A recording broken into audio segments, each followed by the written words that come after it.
So, James, tell me a little bit about the premise and about who you play. I play many different people. I play a group of people that all share a body. The original body belonged to Kevin, Wendell Crumb, but the body now belongs to 23 people, soon to be another resident moving in, making it 24. I portray in the film 9 of them, and 3 of that 9 have been ostracised and pushed aside and kept from really expressing themselves or having any time in control of the host body or the source body, because they have undesirable aspects about them that aren't really seen as helpful in the group's life. But they manage to exert control and take over, and they come back with a whole new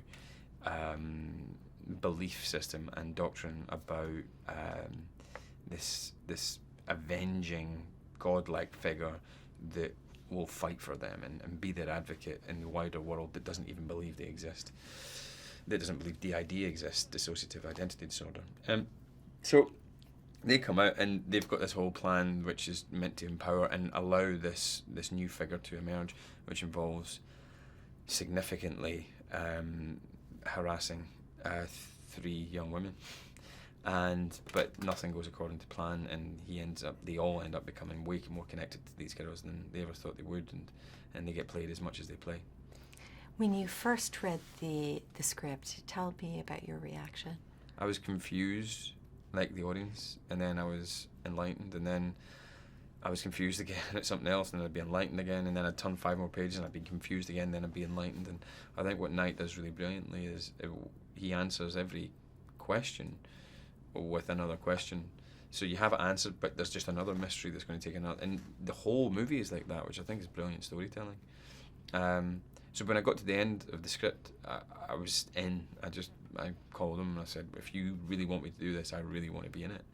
The opportunity to get to play one of these characters would have been amazing, because they're all really interesting characters. But to get to play 9 of them was a lot, and it was going to be difficult, and it was going to be tight to get that amount of work done and get myself ready for shooting, because I got the job fairly last minute. But the opportunity to get to play all those guys was mouth-watering. Now, Knight is a master at building suspense and tension. And suspense. And suspense. Yeah. It's a mix. Talk about how unique he is as a director. He's one of the few people I've worked with that is committed to the vision, the original vision he has in his mind, and doesn't really want that to alter too much during the filming process. So you end up in a situation where the thing that you read months before you see the final film is pretty much exactly what you see in the final film. The editing process isn't there to like rejigsaw the entire movie and turn it on its head. The filming process isn't there to go like, oh, what is this scene? I don't know. Should we just... Oh, that worked. Whatever you did, that worked. It's not what we originally thought, but it looked cool, so that's cool. None of that. It was getting exactly what he wanted on the page, and it shows a lot of commitment to his unique storytelling and his original storytelling, which is something that's fairly rare these days in the film industry. There's not a lot of original stories being told. So everything has got an existing brand name almost, you know. And so I've got a lot of respect for him for that.